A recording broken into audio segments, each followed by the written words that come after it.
Happy New Year! He got in there. He got in there quick before she started complaining. Taking the piss out of me. So funny to you two. It's Saying hilarious. Happy New Year, taking the piss out of you. Simon was just laughing because he was like, get in there quick before she says anything. Ben, you knew exactly what you were doing. Yeah, I did. I heard Jenny, I saw it go 3, 2, and then I heard Jenny go, and I was like, no, we're not having that. She was getting ready to explode.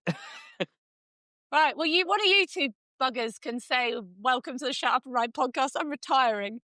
Welcome to the Shut Up and Ride podcast, sponsored by the fabulous Charles Owen. Is that how I sound? Can you do an impression of me, Simon? Can you do people? I'll work on that one. I'll maybe do that at one of the tours. A Jenny impression. Yeah. I love my dog. Greg as a knob. I love my tiny humans. They've got guinea pigs. I saw a shit view today, but it wasn't a shit view. Yeah, that's my Jenny impression. That's basically my Instagram. Yeah. Well, I suppose we did take the piss out of you last week with and you know. Yeah, we were mean. That wasn't mean. That's all I've been able to think of when I've been I just said it. When I've been speaking this week, which has led to me driving George insane because in the same way that we do when we're filming. He was thinking about it then. She saw his brain working behind his eyes. What I'm about to say. How we'll get halfway through a take and then have to sack it off and start again because I've used the bad word or something. When I'm speaking to George, I'll get halfway through and then be like, oh, no, I'm starting that sentence again. But it comes so naturally. I now say, do you know, without even remotely thinking about it.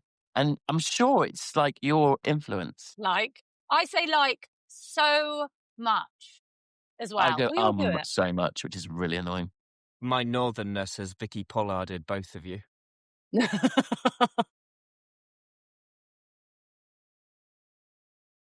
Well, Happy New Year, boys. How was the festive season? They call it holidays here. It's really weird. So you go Happy Christmas to someone here or Merry Christmas and they say, Happy Holidays. Happy holiday. Yeah. Oh, yeah. Can you do a Canadian accent? No, that's really confusing me. American and Canadian is quite similar, but they're very different, obviously. And I can't differentiate between those. It is a bit like Australian and New Zealand as well, isn't it? Where you can't, if you say to us, I always careful here because I'm like, where are you from? Even though I can tell the accent, because if you call a Kiwi an Aussie, they don't like that. They get crossed, don't they? Yeah. Isn't Australians just a little bit sharper, isn't it? I think I could tell the difference if two people were next to each other talking, but if I just met someone quickly. But everybody in Canada thinks I'm Australian. Oh, really? Yeah. Oh, there you go. All the time. Oh, where in Australia are you from? I'm not from Australia. I could not sound more English if I tried. New Zealand's absolutely fantastic. South African, isn't it?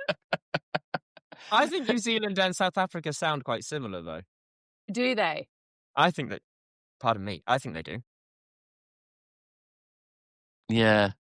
It's Blythe Tate's accent that always makes me think about New Zealand. That was it. Was very good. I've made the poor horse tired. I remember him saying that. Canadian he did start a stopwatch at badminton one year. You're saying? I think Canadian accent reminds me of if an American person and a Welsh person had a child, then that's a Canadian accent. Really? Very good. Yeah. Where did that come from? It just is. Who knows whatever comes out of Ben's brain, Simon? You should know this by now. It's either utter brilliant wisdom or utter shit. There's no middle ground with Ben. Gold. But that's why we love him. It is why we love him. His little pearls of wisdom. I just shared one on Instagram. Everyone's bloody loving it, even though you did steal it from Tristan Tucker. I didn't even steal it very well, did I? No, apparently you said it wrong, but it's all right. Wrong. Everyone knows. Right, so what did you get for Christmas? Who wants to go first? Not a lot. Not a lot? Not a lot. It was a bit bad because I gave James his 3 or 4 presents, not very good, great presents, but nevertheless presents, and he was like, "Oh, I thought we had that discussion about not getting each other Christmas presents." I was like, "Yeah, we did like 2 years ago, but like that was 2 years ago." So I thought that we were doing presents this time. He was like, "Well, I'm not got you anything." I was like, "Oh," but actually, to be fair to him, he is thinking about. I've got this really cool picture frame, but it's a box, and it's got a picture on the back. I've got one of Splash doing badminton in 2018, and there's a picture of him, and then his rosette is in the box, and his completion plaque, and he's going to do one of those for Buster, which is quite cool. Well, it's very cool. That's really nice. So that is the Christmas present, but he's just not done it yet. That is nice. If It's he's a really anything nice like idea. Such my a nice husband, idea. it will happen in about 10 years. Well, He can I'm cheat. also I really think- bad because I had some I go to mum's and then I never quite know exactly who's going to be there because there's my stepdad's side of the family as well. So like I end up wrapping like boxes of chocolates and stuff. So I've got and I actually then end up leaving 2 of them behind and giving them to somebody else afterwards because I was like, oh, I've got too much this time. Normally it's the other way around. I'm like, shit, there's someone here that shouldn't be here and I haven't got a present for them.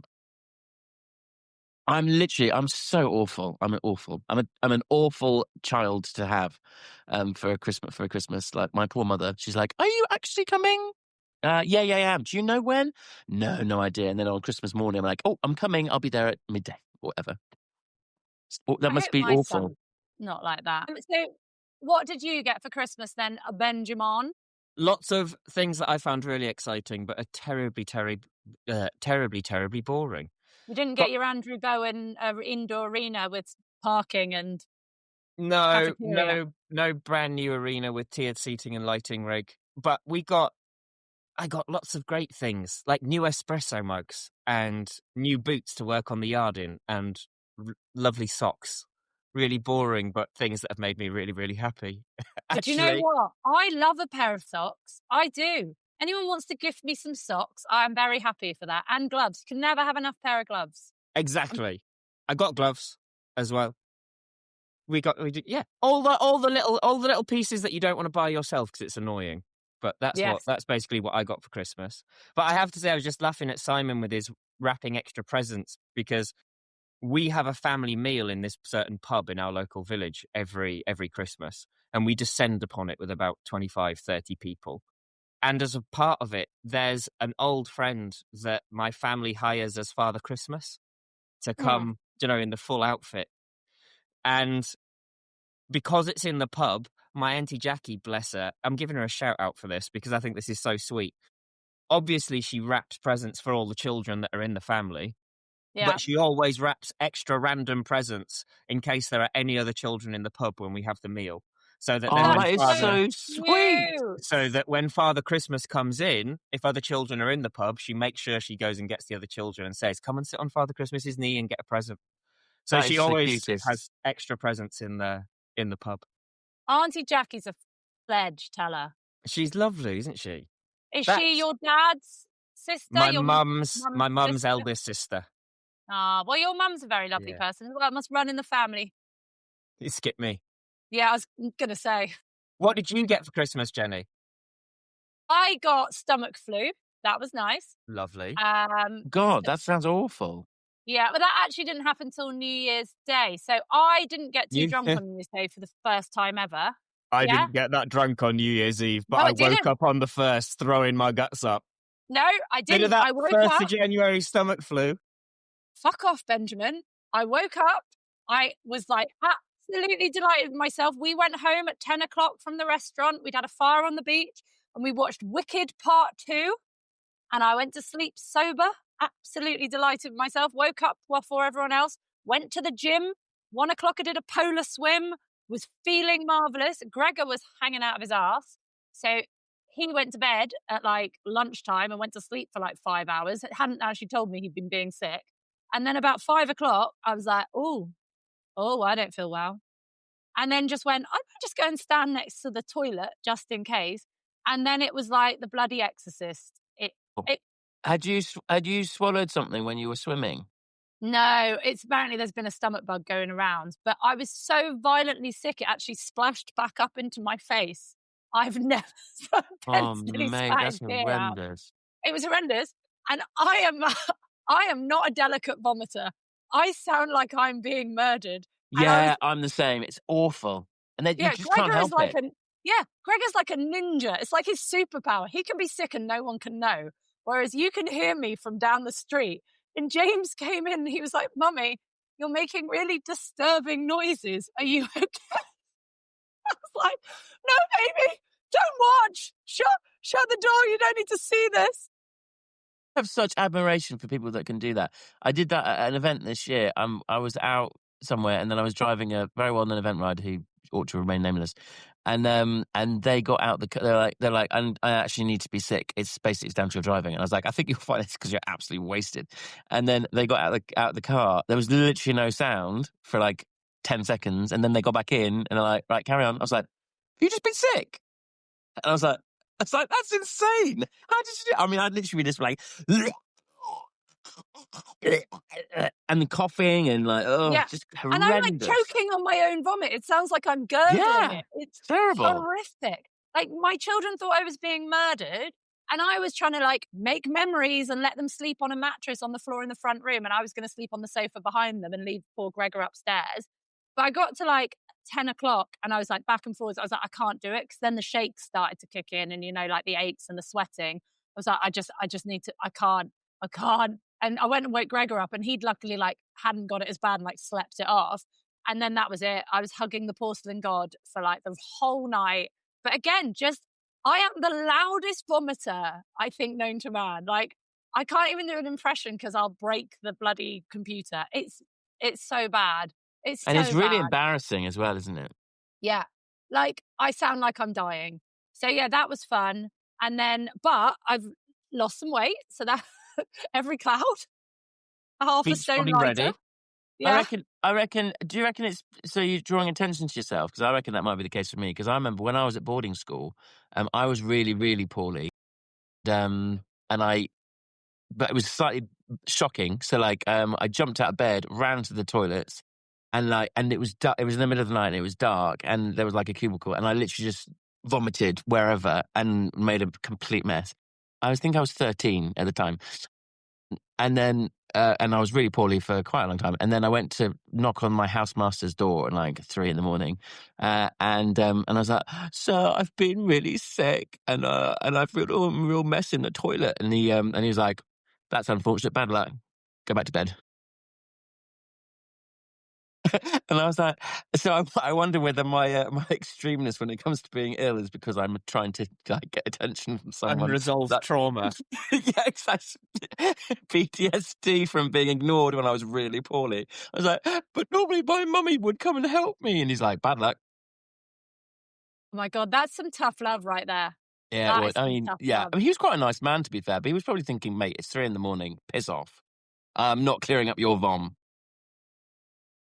I was going to overshare them, but then I thought better of it. I've got to remember that other people listen to this other than you two. And actually, in my husband's defense, this is where Greg is very good, is that when I'm like, because I sound like someone has possessed my body and is trying to exit it, he is very sympathetic. He's just like, you are not a good sick person. You are like awful. All I can think of now, Jenny, is you going, "Your mother sucks cocks in hell." Yeah. Yeah. Be similar to the noise that came out of my mouth. It's also very similar to the sort of thing she says to Gregor. Oh, good God. I think my ultimate worst time being sick since I've been like in recent memory is that I got really bad gastric flu, so both ends. Yeah, this was both ends. It's a delight. Didn't know that I thought it was just the bottom end. But so I'm in the upstairs bathroom, sat on the toilet, and then I go, "Oh no, I'm going to be sick." And I can't reach the sink. So I grabbed what was nearest to me, and I still owe George for this. And then I proceeded to fill with vomit a beautiful Fairfax and Favour handbag. Oh, no. Why wasn't I just sick on the floor? At the time, my brain, I was so poorly. My brain This is the right thing to do. told me the worst thing you can do is be sick on the floor because you'll regret that. So be sick anywhere you can that's not on the floor. And unfortunately, the beautiful brown Fairfax and Favour handbag was Right, filled we need with to get vomit. some new sponsorship and get George. Fairfax and Favour, yeah. Fairfax and Favour, if you're listening, can you please sort us all out with, all of us as well, with new handbags? George out with a new handbag. My God, Benjamin, that is a divorceable offence right there. She took it like a champ. She only made one remark. Yeah, I can quite believe that. She's a proper, like, straight down the line. What was her one remark? I needed a new one anyway. Oh. She is hard as nails. There was another time, I've always been ill, where I was throwing up, hugging the toilet in our old house, and I heard something behind me, and it's in the middle of the night. I'm throwing up. I turn round, and George is sat in a dressing gown on the edge of the bath eating a pot noodle as she's watching me being sick.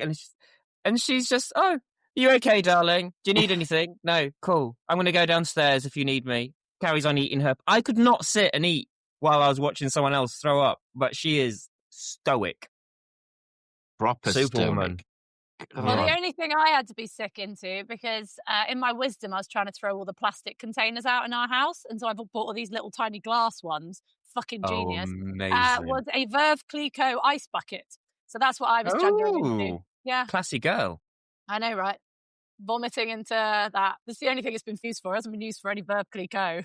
That's not the first one of those that's been thrown up in, though, is it? Come on. I bet they get used as much at the start of the night as the end of the night. But I'm 3 days out of it now, but I'm still at that slightly dangerous to fart stage. Never trust a fart. God, really? Still that bad? Yeah. Still not really eating. This is my first coffee in however many days. Well, that's Jenny, that's bold. What? I'm going for the caffeine while you're on the podcast with us. Well, I knew I had to deal with you two arseholes, so I needed caffeine to get through. I hope you've got a seatbelt on. Also, I'm flying to England on Wednesday with 2 children. It will just be my luck that they both get it whilst on the plane. That's going to happen, right? What's worse? And it's really bad when that does happen. What's worse, them having it on the plane or you having it on the plane, but while you've got them? Me having it on the plane. You having it on the plane is worse. Yeah. Kids don't tend to get any of this stuff as badly as we do. And they're like... Well, I don't know. We had that on the way back from... we were flying back from somewhere years ago, and there was this... I think the kid must have been like 4, and crikey. Like, they had a whole row to themselves, but the whole row was decorated. Oh, my God. It was horrendous. horrendous. Also, let's face it, if I was being sick on a plane, they would have to land because they think the Exorcist had taken over. It was all going wrong. Yeah, it was being haunted. Like, it would be that loud. But they'd hear it in first class, honestly. And I'm not even joking. Like, they would hear it in first class and ask for a refund. Right, I feel like we've talked about vomit for long enough. Quite a while. Trying to think what else I got for Christmas now. This is an equestrian podcast, and horses don't even vomit. It's not ideal, is it? Can I talk about horses? I got to ride a 4-year-old called Everest. Guess how big he is, telling from the name. He's tiny. Okay. So as I put... massive. This is one of the things I forgot, right? Because I used to... That is my background. I spent my career backing and producing and then selling on 6-year-olds and starting them off from scratch. That was my background. So yeah, give me a horse that knows what it's doing. Like, you're going to have on the tour riding Jaeger Bomb. I have no idea what buttons to press. So, but haven't done it for a very long time. And went to see my friend Sabrina, as she's brought 3 horses over from Ireland. She was like, "Oh, you can ride Everest." This is yesterday after recovering from a stomach bug as well. I'm feeling very weak, haven't eaten. And I went to get him in from the field and he's really chilled. But I was like, first of all, how big is he? And she was like, "Oh, he's only like 16.2. Is he?" He was more like 17.2. More like 18.2. And you know when you just open the gate and they just start to tow you? And you're like, oh, I have to react. To actually do stuff. It's not just going to be on the end of the rope like a normal horse. This is a 4-year-old. And then as I went to bring it into the cross tie, she's like, "Yeah, it's not been in cross ties yet." I was like, oh, Jesus. So, you know, all those things that I was so used to doing, of just taking everything slowly and letting them see it and taking time to turn them round and them dropping their shoulder onto you. Not because they're rude, it's just they don't know, especially when they're that big. And I forgot that it's not about just the not riding when you're out of the saddle like I am at the moment. It's the speed of your reactions to their, like, I just spent the whole time going, please don't stand on my feet. Please don't stand on my feet. But it was just astonishing, because I was a bit sick as well. But like how quickly it's been a long time since I've dealt with a 4-year-old, but like how good you get at reacting to young horses and how you just don't even think about it. And how suddenly you're like, oh, okay, this thing is going to tow me if I don't be not the dictator. What do I want to be? The leader, the mentor. Oh, the mentor. The mentor. Yeah, I want to be the mentor, not the mother and not the dictator, but the mentor. I had that in my head. But at the same time, I don't want to be flattened by a 17 to 4-year-old called Everest. Like, it's a very fine line. So I was trying to be you, Ben. But yeah, I very nearly got flattened. Oh, you and being inspired by Bam. I was bamming myself. Had we brought Bam up? Because I realised when we shared that thing of Tristan, I was like, well done, Ben. You promoted Tristan's programme really well in the last episode. I don't even speak to my business partners to know if they've seen that last one. I'm like, let's let that fly under the old radar. Don't you find that young horse thing goes both ways, though? What, they're looking at me like I'm an absolute muppet who knows nothing as well? As in, if you've not been around young horses, you've taken a break from being around horses at that level. Then when you are, you've kind of found yourself takes a while to get back up to speed. Yeah. But it can work in the opposite way. If you spend loads of time doing young horses and then someone puts you on a nice horse and you're riding with your spine slightly compressed and your hands wider. Legs really forward in the don't pop me off position. Yeah. You're in battle ready station for whatever could happen. And it stops you from going, hang on, actually, I can think about my position. Yeah. And my 100%. seat and how I'm going to ride. I did find that because when I went into trot with him, when we went out hacking, and when I went into trot, I was like, oh, I can go back into my comfort zone. Lower leg slightly forward, like slightly hunched, hand open wide. I was like, I actually like this position. But what I find happened to me a lot, and this is why I loved Pammy Hutton's husband, Brian. Like, I would go for training with people. I've been to training with everyone on lots of 4 and 5-year-olds and 6-year-olds. And it's always about the horse. So you're always training the horse. And they might say sit up or look up or lower leg somewhere, but very rarely do they work on you. And even though my horse Finn needed a lot of work, as they all do, don't they? It's never an end game unless you're Buster. What I found with Brian, it didn't matter what I was sat on, whether I was sat on a 4-year-old for Pammy or a 5-year-old, or I was sat on my horse Finn, or I was sat on one of the Talon schoolmasters. Brian would pick my position to shit. Every time. Where were my seat bones? Where was my balance? Where was my stomach muscles? Where was my shoulders? Literally to the point of like, just put that shoulder 1 centimetre down, Jenny. Just look over your back of your shoulder and look back again just to get yourself looser. Because I find when you're constantly working the youngsters, it's all about them and you forget to work on you. And I think that's why I'm excited for the tour, actually, because I think like that's some of the stuff that we can do, because obviously you're going to be teaching Silly Prue and Simon, and Becky's going to be teaching you, Simon. Yeah.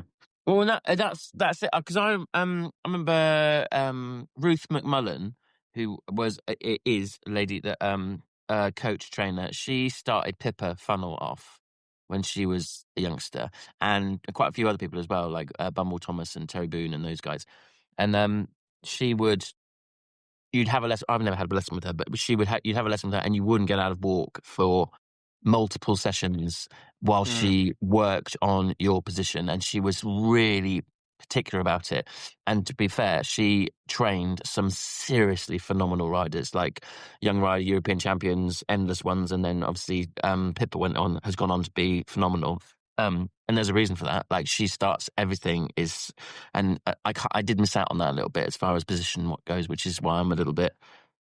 I did a lot of younger ones when I was younger, and so I tend to go back into that like hunched back kind of like preparation. Like I'm there and I'm ready. Like you described. Position.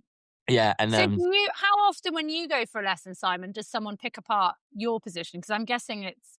You're getting lessons when you're getting really into the thick of competition ready. Like, would you love it if someone went, right, on the lunge, stirrups away, let's fucking disco dance. Well, so I've done a bit with my balls and this. What are they called? What are they called? Those balls? Franklin. McGregor again. Franklin balls. Franklin. That's it. Yeah, the Franklin balls.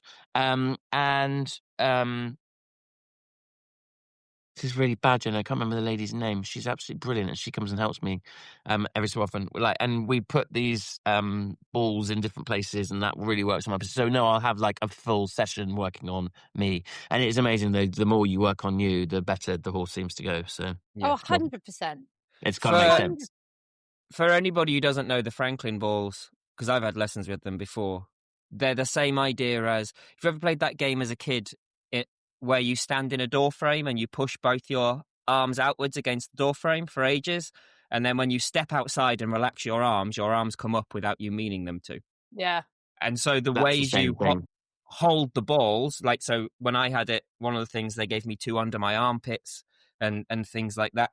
And so you spend the time holding the balls in place, and then when they remove them and you relax, your body seeks that same position. So it's cool. Like, she did work on, you know how my left elbow, Jenny, is like really wobbly. Well, both elbows are, but my left one's particularly bad. Like, she was helping me with that by putting balls in certain places. And did it help? Oh yeah, hugely. Yeah. My crank is my left hand is like, do you remember Phoebe from Friends when she's teaching guitar? Yeah, claw hand. Claw. And as much as I'll try and ride nice like this, my left hand always wants to go cockeyed. What I find at the moment, because I am weak when I'm riding. If I'm on something that needs a lot of leg, as I'm using my leg and I go like up in the rising trot, my hands are twisting because I'm using, every time I try and use my leg, it's like I can't support myself, and I'm like, oh, and it drives me mad. So I put a whip under my thumbs. I'm like, you will not move your hands. And because I think when you've been able to ride without doing that, you can be aware of it. But if no one's pointed it out to you, you then can't be aware of when you're doing it wrong. But that's really frustrating. Having someone on the floor is it's just so important, because you don't think you're doing stuff. You're saying? Simey-wimey. Do you find though, because you coach so many people, that's why it's so tired all the time. Do you find the pressure is to teach the horse, or if you said to like, right, today we're going to just work on position, would your clients kick up a stink, or do you think they'd be happy? Like, what percentage do you think? I've never really done that. I work on position all the time, like, but not specifically. I suppose I don't say right, this is what we're working on today, because I also think like coaching is it's got to be a bit of a two-way.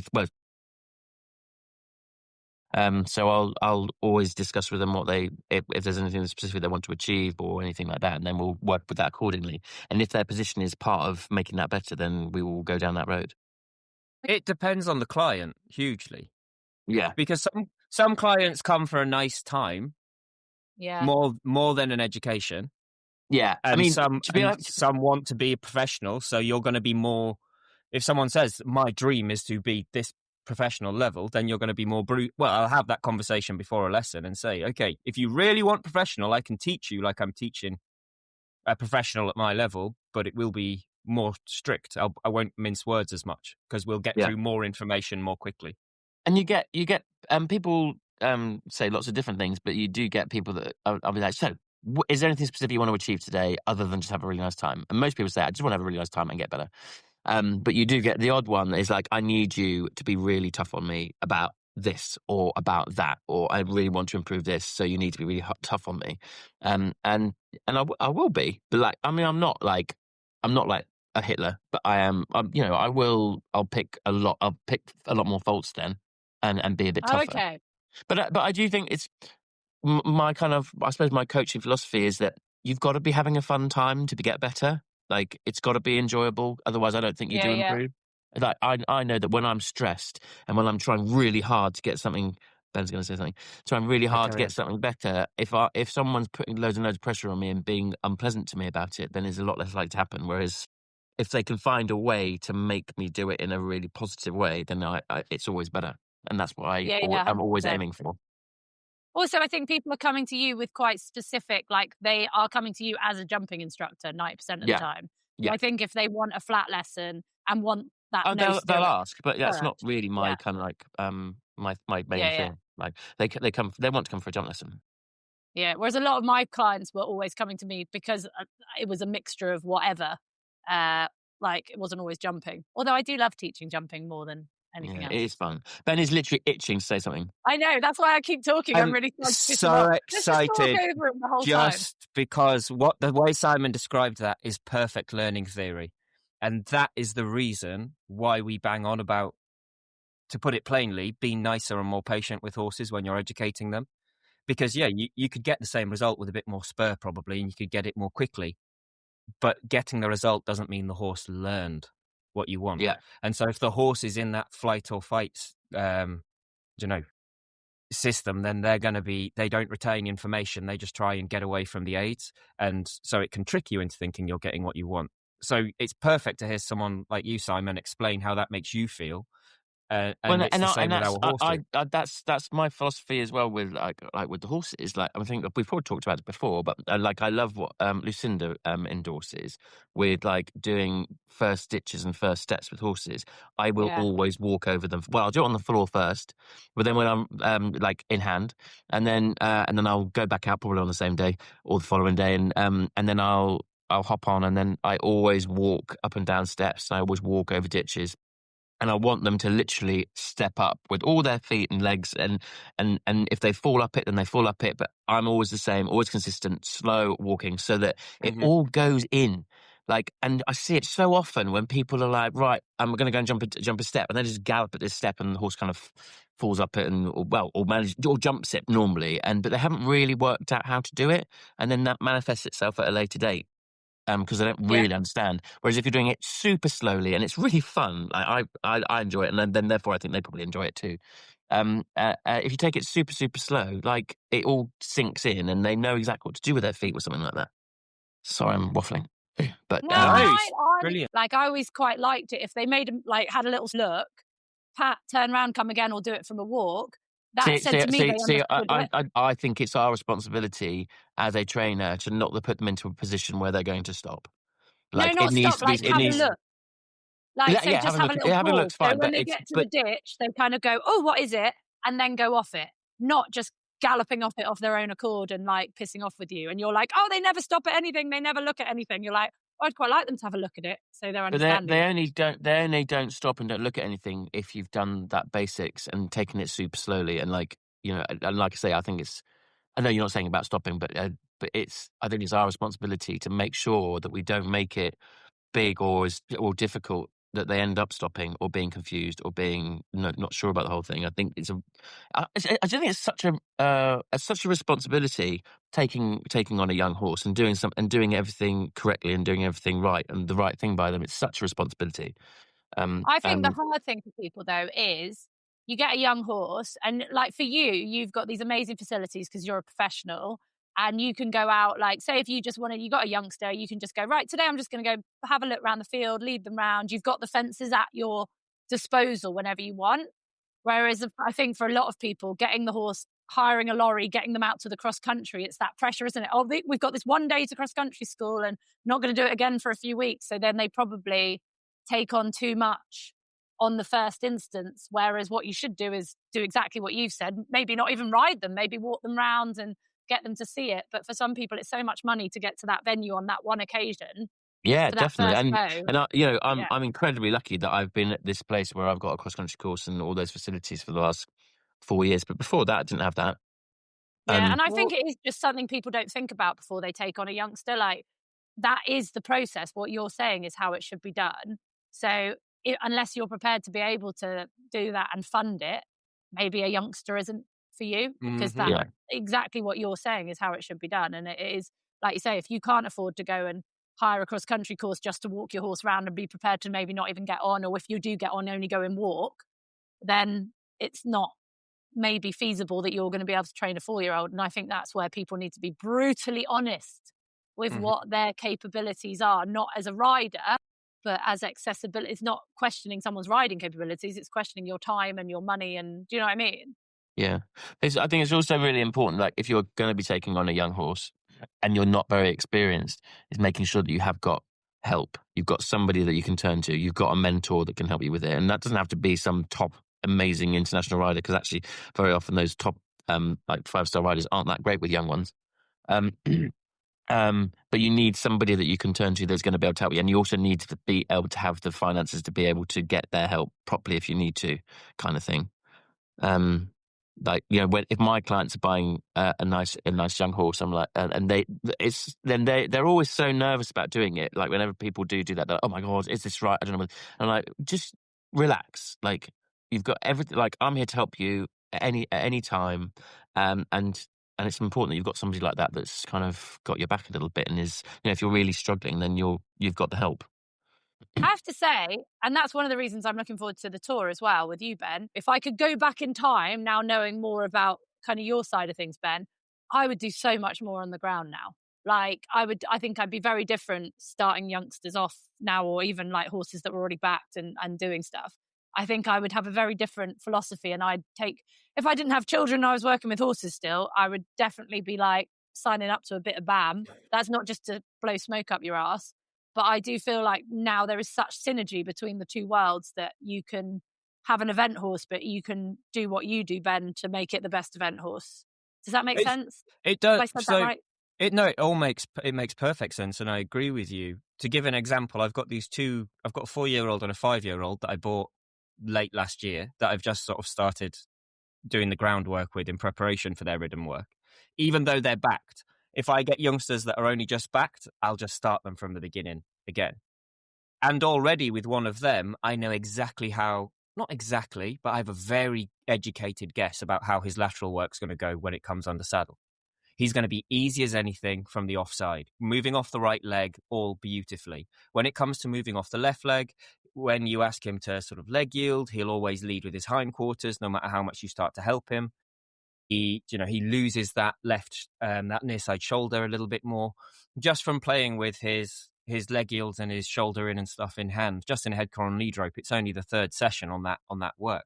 But I love that I've had that interaction, and it gives me a much better framework for when I start introducing those exercises ridden, because I'm not getting on thinking, this is going to be great. I can get on thinking, okay, going one way, we're probably going to have some really nice work. The other way, probably going to struggle a bit. So I'm going to do a bit of my good rein at the start to build the horse's confidence and introduce the concept. Then let's spend the majority of the session doing what we need to level out our weaker side. And then I can finish on my stronger work again to give a positive finish to the horse. But I can make a plan like that because of the groundwork. I love it. Simon, could I ask you a question? I don't know. This could come across as complete tosh. Going back to you talking about how you introduce the young horses to the cross-country fences, within reason, would you say as well, for a point of rider safety and horse education and safety, if you only go and play in a cross-country course once in a blue moon and that's not part of your end goal, there's certain fences, like you say, like steps, like a corner, where you'd say it's not necessary. If it's such an educational build-up to tackle fences like that adequately and safely, maybe ride around those if you're only doing it once in a blue moon, opposed to just throwing the horse at it. So I'm just so slow with it, and I think some people think that I'm a bit too slow or a little bit boring with it. But like, literally, when I'm starting them off, like, I walk up steps, I walk down steps, I walk over ditches. And then I keep it so tiny that it's like, not even knee height, and we will trot and pop, and I just continue to trot and pop, whatever it may be. And there's no specific, like when you're coming to like corners and skinnies and stuff like that, I'm not convinced that that's something that you need to be broaching that early, because you can do stuff like that in the school at home, and actually it's all about riding good lines. So like when you're schooling at home in the arena at home, I'll go and jump I'll jump the youngsters over a bit of an angle over a fence, but working on making sure that they're staying straight. It's like, it seems it's very, very difficult for anybody to maintain straightness. I always feel so bad saying that, because I'm definitely not. Glad you laughed, because I was going to laugh. Before Ben went there, I went there first. But it's quite hard not to be bent. It's difficult to maintain straightness in the equestrian world. Yeah, exactly. It's only a problem dressage riders had. No, it's event riders as well, isn't it? I said that there are quite a lot of straight event riders. Anyway, there's quite a lot of event riders who say they're straight. But I keep it. I'm terribly dull, and I just literally trot and pop and trot and pop and trot and pop. And then I always think when they're ready, they will tell me when they want to start cantering. So okay, can I ask a question then? Sorry, I interrupted you. Then was there more like? No, go. Because some trainers can then be quite strict on they're only allowed to canter if you say canter, and if they break into a canter while you're trotting and popping, it's like no, because then that will teach rushing. And then my second part to it is some trainers. This is just because obviously with the job I've done, I've followed every trainer on the planet at some point or another. So my other question is flag or no flag? Because some trainers I've heard have been like, from the word go, you need to teach them flags to go between flags. Flags always. So even when you're trotting and popping, there'll always be flags. So yeah, those two elements of it. Well, yeah, like well, if you're jumping like quite a wide log or like like a roll top or something like that, then no, I don't think they need flags. But if it's something that's relatively narrow and like how wide would I say? I don't know, like still quite wide when they're young. I think the flags are quite important. My husband tells me 6 inches is this long, so so like I think if they're a little bit narrow, then I think they should always have flags on.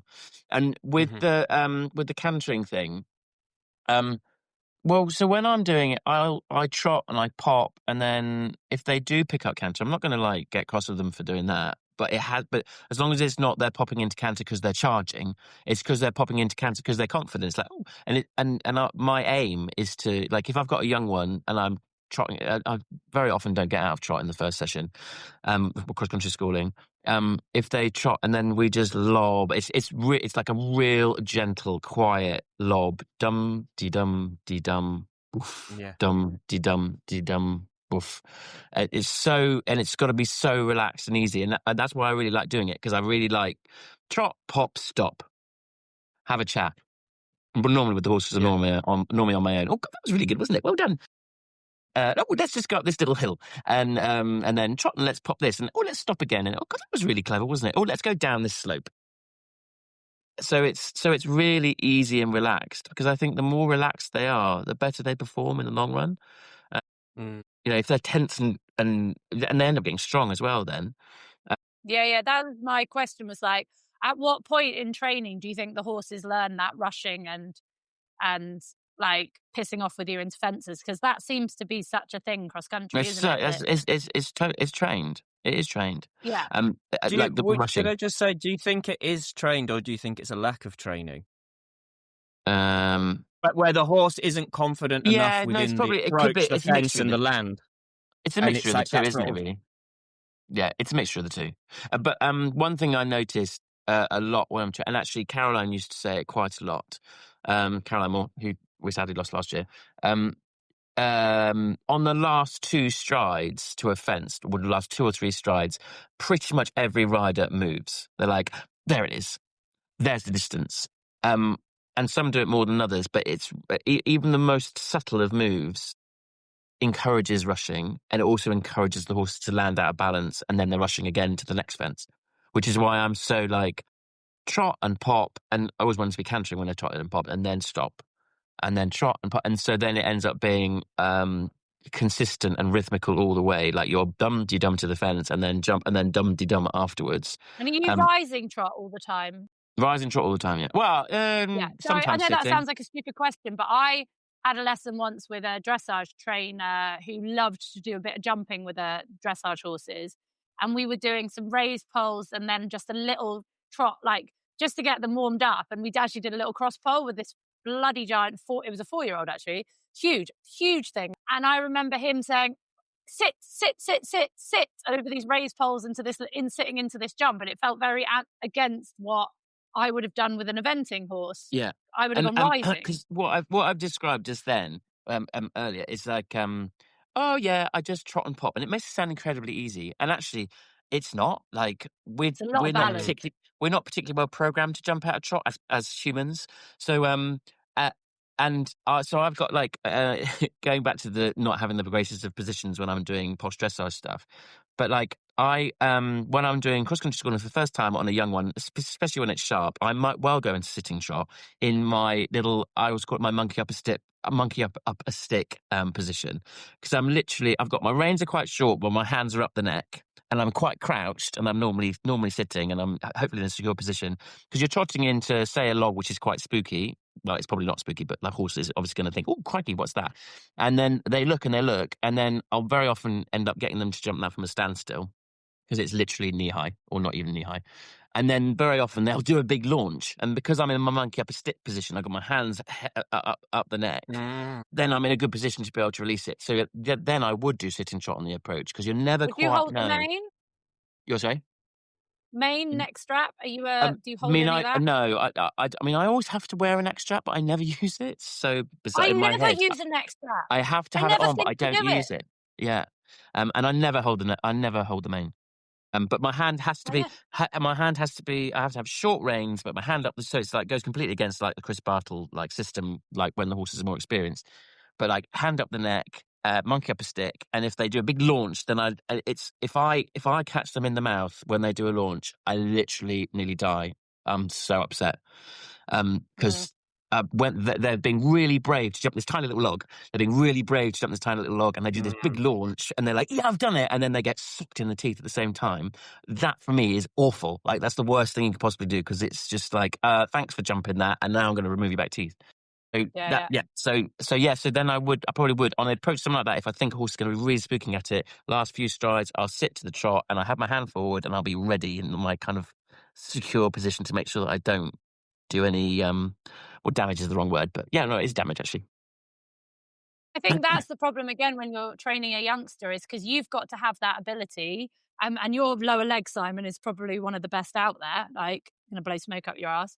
But Cheers, you mate. are so good at that. You are so good at it. And I think, again, like when you teach people on youngsters, that is the most soul destroying bit, isn't it? When you go, yay, you just fucking stop. Even how slight it can be sometimes, you've stopped them in the back teeth. And again, that is the what's the word? That is our job and the responsibility you have when you're training a youngster. That's slight. With my coaching Yeah, though, what I've noticed a lot. You're absolutely right. You are right. But what I've noticed in my coaching now, a lot more of a huge percentage of people that I teach are really aware of that. well, that's so good. Yeah, Really aware. Yeah. A lot more than it ever used to be. They're like, I just don't want to catch them in the mouth. I just don't want to do that. Why do you think that's changed?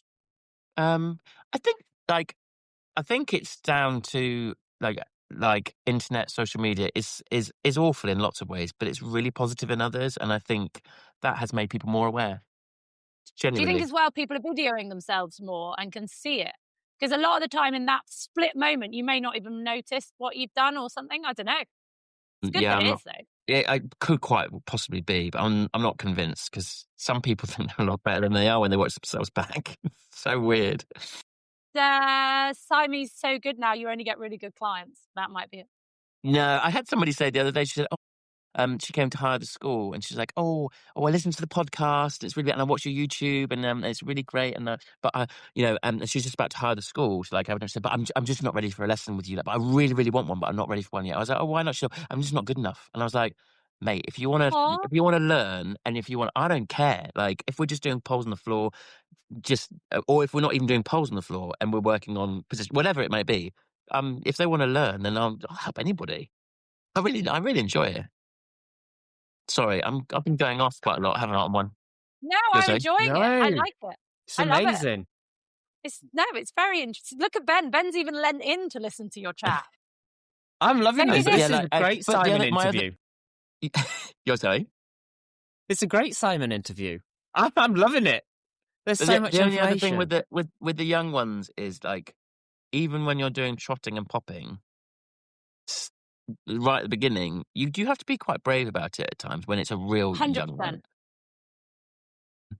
Yeah, if you're going to go and do it yourself, it'd be good to have help from someone that knows what they're doing. That's the problem, though. There are a lot of people that don't know what they're doing that are trying to help people. You've got to be confident. you've got to be confident of yourself. Mm-hmm. So that's why, like, I think Can I ask starting this, another it's such an question? art. I have another question. Repetition. Like, because again, however many rules of thumb, and this is Ben, you might be able to chirp in on this.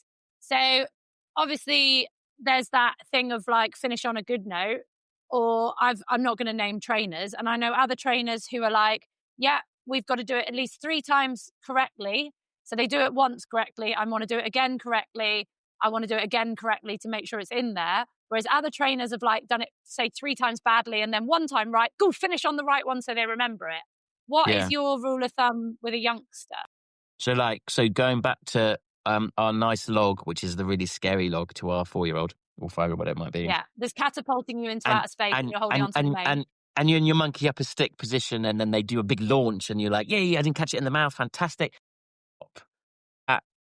Bless God, aren't you clever? This is great. What a lovely day! Like, we're going to turn around, we're going to jump it the other way, probably. And then I'll go back and I'll trot and pot, and they'll probably do another little launch, but not quite as much. But it's not perfect yet. And then so I'll stop, and then I'll turn around, and then I'll trot and I'll pop it again, and I will continue to pop that until it's not a big deal anymore. So that might take. Okay, so it's not about perfection; it's about it becoming a bit boring and routine. Yeah, and then when they pop it nicely and confidently, I'm like, brilliant. Now we can move on to the next subject. Okay. It's got to be. I think it's got to be boring. What about you, Benji? So what about you? Where's your level on repetition with stuff? What are we doing? That's the big thing for no.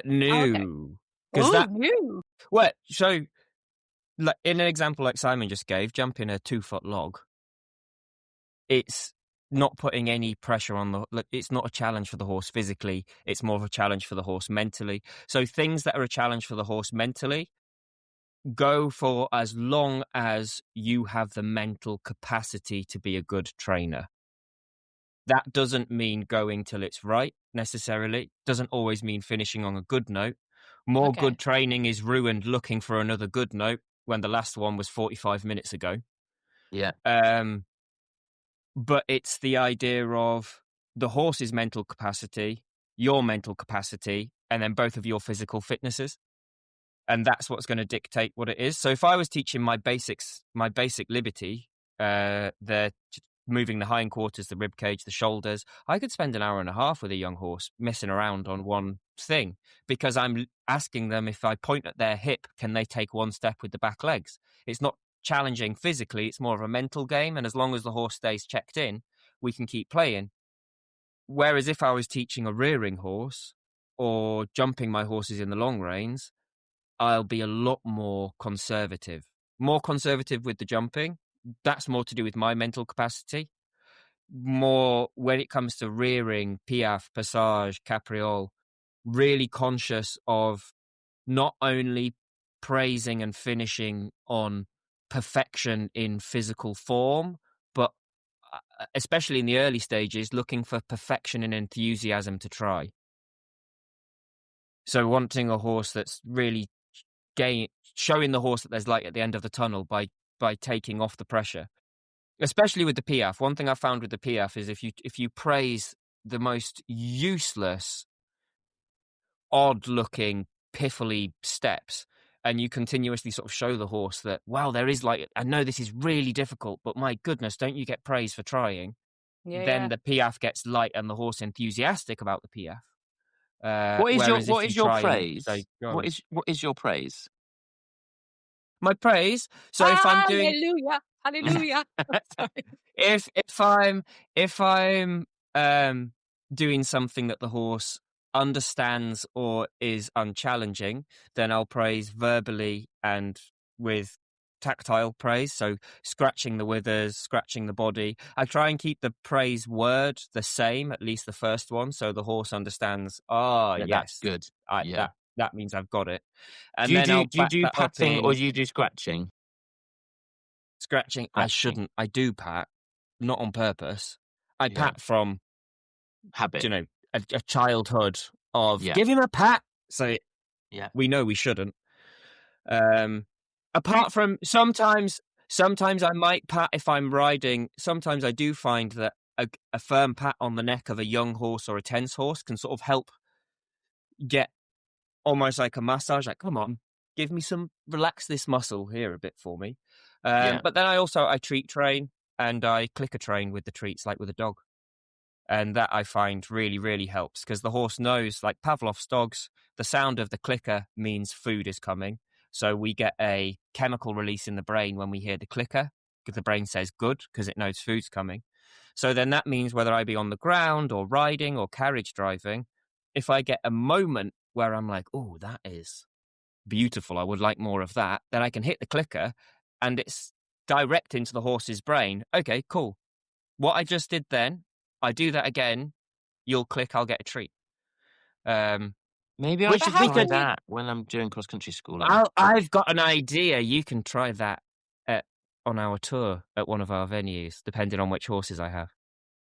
Because I'll show you on I'll stick you on a horse with no bridle and show you how we teach a more, maybe collection is the wrong word, but more of an in-hand, semi-collected canter without the bridle using the clicker. Oh my God, amazing. Oh, the boys I tell you what, I'm going to be so nervous at Bishop Burton about all of this because I'm going to be riding Jägerbomb, who is obviously absolutely phenomenal, but he may not be phenomenal with Simon Grieve, and I may look really silly. I think he'll be. Right, and then I'm going to be riding bridleless and thinking, oh my God. Performer's number one rule, you're not actually out there to look good. No. Yeah. You're out there to make the audience smile, clap, and laugh. And they'll have just as much fun watching you not be able to ride. We got a baby. There he is. We got Wild. This is my tiny fat human. Hey, look, he's got teeth. Man. No, you're not having the microphone. Look, my human got so big. He did? So when did that happen? My goodness. Are you going to bed? Say good night. Night, Wild. Hi, George. I'm guessing that's George in the background. Oh, goodness. Yeah. He's pulled the mic. Say good night, George. Night. Hey, George. Is George coming on tour? George, you're coming on tour, aren't you? Yeah, George coming on tour. Yes. Excellent. Well, there's a spa at the Lygon Arms. She can go and actually, dad brain kicked in. There will most likely be a George and no Wild at Unicorn. Yes. George, where's no Wild going to be? Well, tell George, because we are all staying, everybody, at the Lygon Arms. Go and book your tickets. Granny. If you want a discount code for the Lygon Arms, let me know. We're all staying at the Lygon... Oh, no, it's Lygon Arms, isn't it? Lygon Arms. And it's rather fancy and lovely. So George can go and make the most of the spa. It's pronounced Lygon, but if you want to find it, Lygon. Lygon, yeah. We find it more easily. In Broadway. Don't go to the one bloody miles away. There's another one somewhere. We really ought to have a a pint in that pub as well, where we did the live commemorative where we did the live pods. The pub. We should probably have one before we go on. I've already started planning our next live event. Next time we do this. Well, after this conversation, I want when I'm all fixed and my body's all working, I want Simon to give me a jumping lesson on my long reins horses in front of people. I think that could be really fun for all of us. Oh, great! Because that'd be properly different. Don't you think? Yeah, your jumping knowledge. Yeah, I mean, I don't know where we're going to go with it, but that sounds great to me. That sounds cool. Sounds terrifying. Yeah, I love it. So, right, boys, we've been going for an hour, and Ben has specifically told us that we can't run on for too long today because I told James that we were only going an hour as well, and he was like, "Yeah, go on, make sure it's an hour." So, thanks, Ben. Right, what's annoyed you this week, or over New Year, or at any point in time in your lives? It's not what's annoyed me, but maybe an equestrian pet peeve, a new one. Go on then. Leg on isn't leg up. Can I just say, you sounded like Oliver Townend then. Leg on, leg up. It's more like Jeff, that, isn't it? Sorry, Jeff. Yeah, I just see so much of this. Simon's you say pondering. To people, he's doing his handstand pose. What do when you say, put your leg on, and they say they just bend at the knee in a 90-degree angle, so now the bottom of their heel is bashing against the saddle pad. No, that's not leg on. Reach leg onto the horse where it is, but leg on. Bending your knee doesn't give an aid. It just means you get the saddle pad dirty.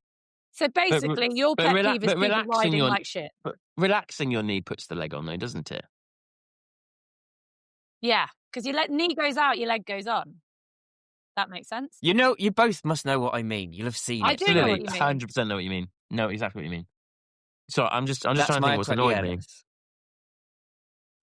Jenny, what's annoyed you this week? Vomiting madly. I've got an old what's annoyed me that I forgot to say. From working at horse shows. You two, you should see my WhatsApp messages, audience. I actually have to send them GIFs now, just going, hello, hello. I was quite disappointed. When I saw you sent me a GIF or a picture of some kind, I thought it was going to be some absolute filth of something or something really debaucherous, and it wasn't. It was just you telling me to answer my messages. Dull. So I was working at lots of horse events over the last however many months. And some of the horse events were national level. But we're still talking pretty big fences or whatever. But we're not at the Olympics in any way, stretch or imagine, or any big money on some of the classes. And what used to annoy me is a lot of these people are amateur riders as well. I think it's very easy when you're competing to forget why you do stuff and you love horses. I know you guys do it for a profession, but people who aren't doing it for a profession and just doing it for fun and love, do you know what I mean? And I just remember I was stood next to the arena in Harrisburg, and this girl rode out at the meter 20, and the trainer, because there's American, everybody has a trainer that comes and watches them. I think in the UK, a lot of us just go and jump and we see our trainer when we go for our lessons. But everyone in the US seems to have a trainer for bloody everything. And so the trainer is there every step of the way, shouting from the edge of the arena. And this one girl rode out, and the trainer looked at her and he just said, "Did you have fun?" And it was the first thing that came out of his mouth. And I just remember being so impressed and just being like, that should be the first question that you ask for everybody and to the horse. Did you have fun? Did you enjoy it? So otherwise, why else are we doing it? And that made me kind of then listen to what everyone was saying when they came out. And it didn't matter what the age was, like the kids coming out. Well, you dropped the contact round the corner. You didn't put enough outside leg on in the turn. You rode too hard. You missed that distance. That was the first shit that was coming out as they were coming out of the arena. And I think I was so used to it, and that's what's annoyed me. So when I heard this girl come out, I'm not joking, he was the campest man I've ever heard. He was brilliant. And he was like, "Did you have fun? Did you?" I mean, she'd had about 3 rails down, but he didn't care. That was the first question. And I just thought, as a trainer, how wonderful that was the first thing he asked. Well, I try and do that. When I'm doing my coaching, I do try, and I do forget sometimes, but I remember one of my students, she was doing the 3-star at Bixton, I think it was, and I was there as well. And she came back. I didn't manage to watch it, but she came back and she was like, I said, "Oh, how did it go?" And she was like, "Well, I did this wrong, and I did that wrong, I did the other wrong." I was like, "Whoa! I don't want to hear about that. What was good?" And she's like, "Well, that's." And then she started telling me negative stuff again. I was like, "Right, don't want to hear anything. I'm going to go and do my cross country now, and I want you to go back to your lorry, and I want you to write down 10 really good things about what you've just done, because I'm sure a lot of it was really good." And I try and do that when I'm teaching, like people, like, and we're all the same. We finish, like, when I'm teaching, and I'd say they've done a round, they'll do a round, and I say, "Right, so how did that go?" And well, I dropped him here, and I didn't do a very good turn there. I was like, "Whoa," and I try to be, whoa, hang on a minute, what was good about it first? And people find it really hard to find something good about it. So, well, not a lot, especially when they're not being very engaging. And I had one girl I was like, "Oh, mate, honestly, come on." It's like, we left all of them up, or we got around, or, there's always something that is positive, but we're so bad at picking up on that. It's really bad. I was talking That's my New Year's resolution as well. To not. Well, you've got a delay again, Simon. Go on then. We'll just pause when you're talking. Shall I come out? Oh, you might be back. I'm back. Am I back? I'll leave and come back in. You're smiling inanely today. What is going on? I've just loved our little song. I was like, it's Shut Up and Ride with special guest Simon. And because I've loved it. I absolutely. Just thinking, where's all this information, Simon? Why haven't this been pouring out of you every episode? Sorry. We're just saying it's Shut Up and Ride featuring Simon Grieve. I just love this. Sorry. I have gone on a bit. I can't remember what I was saying, Jenny. So you were saying how you always try and be positive, and we should be more like it in life. So I did the British Eventing podcast. So we had the CEO of British Eventing on it, and Tom McEwen, and you are a podcast whore these days. I am aren't you? literally a podcast whore. Love it. And I was saying, they were like, what are you aiming to do this year? And I was like, well, I really want to do badminton, but what I really want to do is to have a really lovely time. I really want, because I've spent so much of my working life, which is my riding career, to my tail, running around like a crazy person, being knackered all the time and not really enjoying it. And I really want to try and enjoy it this time. I haven't started very well though, because I'm doing so much teaching, it's ridiculous. But sorry, I'm just going back to what you were saying. I think it's really important that we remember why we do it, because we really like ponies, and it's really fun. And of course, you can put pressure on yourself to be competitive, but it's fun. That's my New Year's resolution as well, because I'm one of these people who is constantly, I look fat in that, or I look shit, or whatever. And to stop doing that in front of my daughter, because I want her to have this positive body image, and I think she's going to learn that from me, isn't she? So I've had we never did that thing, did we, when we were going to write down good things about ourselves? Yes, and lots of people did say they went away and did that. We got lots of messages. Well, that's good. We never did it, did we? In the end, say one good thing about yourself, Simon Grieve, and it can't be your fabulous hair, because I've already said it. Or something. I do try to be kind. You do. I do try to be kind. Well, you do on the podcast. Behind the scenes, you're an utter twat. Utter bastard. So this is where it's so hard, because all my friends, whenever I try to be positive about myself, will just bring me back down to earth. Knock you back down again. No, I'm joking. You are very kind. Benji, say one nice thing about yourself. See, it's so hard. It's so hard. It's hard. For all of us. Because it's ingrained into us to not say nice things about ourselves. I don't know. We can say nice things about you. He's very good looking. All right, nice and superficial, Simon. Which is really deep. He's really good looking, but he's like the shallow end of a paddling pool. Yeah, but I'm more like a coin. I'm either lovely or hopeless. That's the problem. I'm lovely when I'm lovely. You are extraordinarily wise, and when you put the penny in the slot, the shit that comes out of your mouth is quite extraordinary. Bless you. We just need to work on editing out. Maybe that should be my New Year's resolution. To mentally edit what comes out of the mouth before it happens. I think all three of us have honesty Tourette's. I wouldn't worry about it. Again, and you're the one that does the edit, but that people should hear this before it gets helped. We would get cancelled. Oh, right, Ben, what's annoyed you this week? What's annoyed me this week? Yeah, you said you pet peeved. Or Simon, what's annoyed you while Ben's thinking? It's quite a difficult one, really. I do find what's annoyed me quite hard. I think what annoys me is that I am such a letdown as a child and a brother to my family, because and it's been the same for years and years, going for Christmas for Christmas Day only. Although this time I did Christmas Day and Boxing Day, so it was a bit longer. But I just don't give them enough time, and it annoys me that I can't give them more time because of what I do, and I suppose that annoys me. I'd love to have a really amazing place, like a big farm where I've got all the horses and amazing facilities to be able to host everybody and say, come and stay with me. But yeah, anyway, specifically Christmas, because, it just annoys me that I can't do more at Christmas. Aww. That was quite a heartfelt one. Ben's he is kind. He is kind. Well, obviously not. He's shit at Christmas. Yeah. Yeah, exactly. I am rubbish at Christmas. He wants to. The kind intentions are there. Yeah. Because my mum's so good at being like, oh, that's okay. If you're just coming for the one day, no worries. It's just lovely to see you. Just to be able to see you is really nice. And she's probably thinking, you selfish little shit. You could do it a couple more days, surely. But she's How many siblings do you have? Sister. One sister. Only one.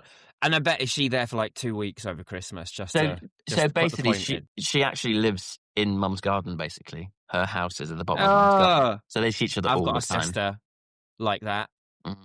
I'm the person that misses weddings and funerals and all sorts. And my sister's always there on every day. Perfect. Well, I remember when I first got together with James, and I said to him, right, just so you know, family get-togethers, weddings, probably funerals.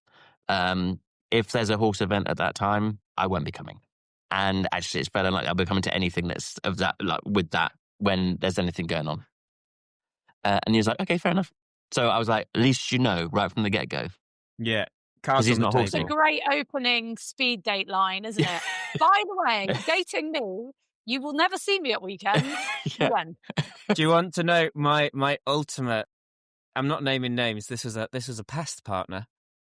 And on a date once, maybe not a date, we were dating and we were having a bit of an argument, and they turned around to me and said, what would you do if I said you had to choose between your horses and me? Oh, well, that was a terrible question to ask. I replied, don't ask questions you won't like the answers to. That's a very good response. Yeah. What's annoyed me this week? My blooming leg. I'm over it. I am so over it. I'm feeling very sorry for myself. I'm very sick of it. Just, that side of things. Having to be careful now, because this is the worst bit I always find whenever I've had injuries like this. The first bit when you're smashed up's easy because you can't do anything. Whereas this part, such as today, I was working a 4-year-old and was having a really nice session. And then my dad and some people who help us on the yard were moving harness in the harness room behind the little indoor. Between, like, there's only a thin wall. So then that started spooking the crap out of this 4-year-old.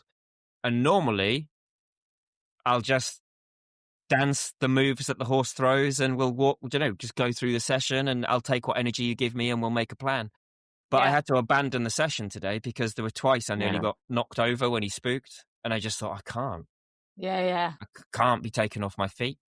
And just to have progress stalled in that way and to feel well doing normal things. It's like I can power walk again and things like that if I'm out, at Tesco's.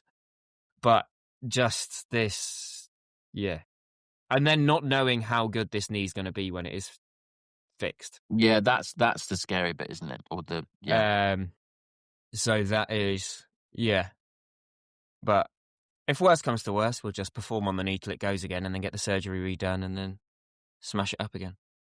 That's what stresses me out. That's a very honest what's annoyed me this week. So we appreciate that. But you've also got to just remember, Ben, about how far you have come since you first had the surgery done. Like, you're doing so much. Like, the fact that you were actually working a 4-year-old is pretty amazing. Like, you have, like, I know it's been a long road for you, but it's actually been relatively quick. Like, you could have smashed your pelvis to smithereens and still not be walking yet. Like, so I know it's not. I hate it when people I don't hate, but I find it difficult when people say stuff like that because it could be so much worse. But it's like, but I'm in this right now, and this is how I'm feeling right now. It's all relative. If you've never had an injury and you get a paper cut, it's the worst fucking injury you've ever had. Yeah, it's, and I completely agree with you. There are so many worse things. So many worse things. But it's hard when you're in it. There's an influencer who I follow who you guys won't know. He was one of World's Strongest Man competitors, and he just dropped down dead of a heart attack at 40. Like, was 2 days it Magnus ago. Magnuson or whatever? Do you remember that strong man? No, I think it's called Paro Dairy, I think. That was the handle. And so you're like, life can be terrible. Things like that can happen. Not to get too stressed and negative towards the end of the podcast, but it's the knock-on effect.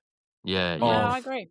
Of the season, having the horses ready, I don't buy young horses because I want extra horses. I buy young horses because it's time to start changing the guard slightly. Yeah. And obviously those young horses, those older horses are probably going to have to do another season now because those young horses aren't going to be ready to step up when they were on track to before I did the knee.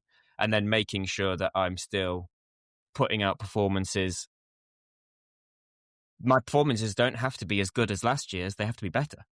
Yeah. So there's a standard to maintain all of that side of it. and exceed. But I also am well aware that I am the princess and the pea. I am, I'm a terrible patient.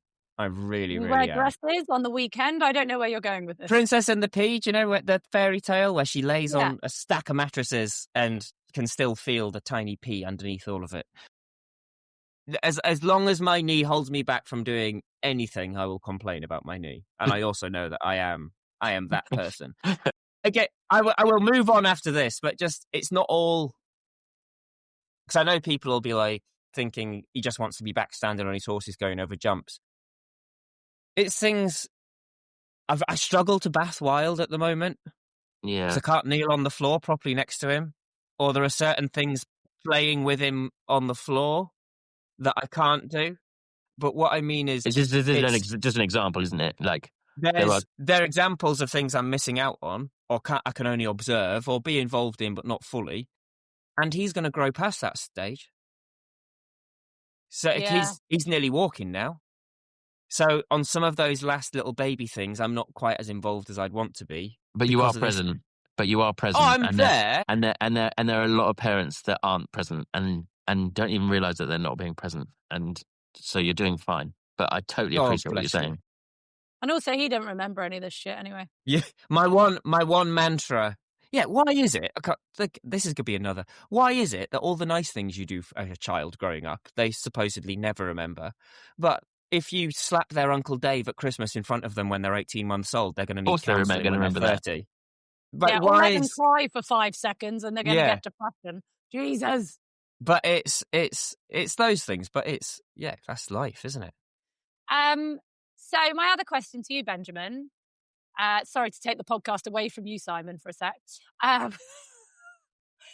You were meant to be doing a show in Germany, which I know was a really, really, really big deal for you. And you didn't get to go, but I know you went to watch. How are you? Are you okay? Did you want to, was it good to go and watch it, or was it bittersweet? How are you? I've already said I'm a drama queen. 24 hours before we were meant to leave, I had a mental breakdown and demanded that George cancel the entire trip and get the money back because I wasn't going. Did you stamp your foot at the same time? No, I was crying in the bath. And then George tried and came to tell me that no, we could cancel it, but we weren't getting the money back. So I said, we'll go anyway. It breaks into 3 sections. From the friends I went with and the friends I went to watch perform out there, just had the most phenomenal time in Munich over New Year's. Wonderful. From a professional business point of view, it was definitely the correct thing to do because I went and greeted and was introduced to in person all of the directors and producers and executive producers that I had the meetings with, and even ended up, with one of those in our sort of party group until about 2 a.m. on New Year's and things. So from a networking standpoint, very good. I absolutely adored the show. One thing, trying to take the positive from everything, the young lad, Max Hastelawago, who got the job, I put him forward for the job after my knee was gone because I'd seen him online and thought he would be great for it. And he's not that experienced in doing the stuff in the long range with the horses, standing on them. And to watch him be so dominant and do such a brilliant job, at the time there, I was like, well, yeah, it's been crap for me, but what an unexpected opportunity for that young 25-year-old lad. That he wouldn't have got that opportunity if I'd gone and done it. So I found a lot of sort of, gratitude for him and stuff in that. When I got home, I thought I'd manned it and was fine. And then after we'd been home for a day, I had an absolute breakdown.